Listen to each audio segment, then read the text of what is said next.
ছয় জনগোষ্ঠীৰ জনজাতিকৰণৰ প্ৰক্ৰিয়া আৰু ৰাজ্য চৰকাৰে দিয়া প্ৰতিবেদন এই গোটেইখিনি কালি সদনত বীৰেন্দ্ৰ প্ৰসাদ বৈশ্য ডাঙৰীয়াই উত্থাপন কৰিছিল। বিষয়টো উত্থাপন কৰোঁতে কংগ্ৰেছ দলে তীব্ৰ বিৰোধিতা কৰা আমি দেখা পাইছোঁ।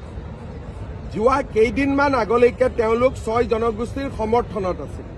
যেতিয়াই তেওঁলোকে দেখিলে যে বিজেপিয়ে কামটো কৰি দিয়াৰ ৰাস্তাত আগুৱাই গ'ল, লগে লগে তেওঁলোক ছয় জনগোষ্ঠীৰ বিৰোধী হৈ গ'ল। কালি ৰঞ্জিত দাস ডাঙৰীয়াই স্বৰ্গদেউ চাওলুং চুকাফাৰ ওপৰত এটা পোষ্ট দিছিল।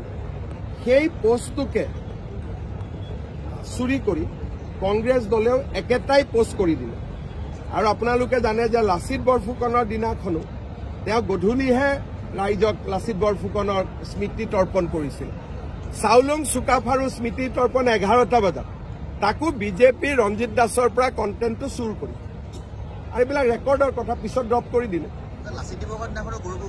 গধূলি দিনটো শুয়ে আছিল। তেওঁৰ পৰিবাৰ আহিছিল গুৱাহাটীত, 3 দিন তেখেতৰ পৰিবাৰ গুৱাহাটীত আছিলে। সেই 3 দিন তেওঁ একো কাম কৰা নাছিলে, ঘৰতে সোমাই আছিল।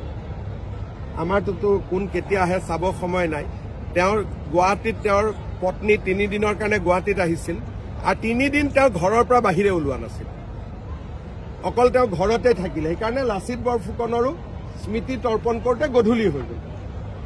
গতিকে তেওঁলোকৰ হাতত সময় আছে, ৰজা মানুহ 3 দিন ঘৰত সোমাই থাকিব পাৰে। আমাৰটোতো ক'ত সময় পাম।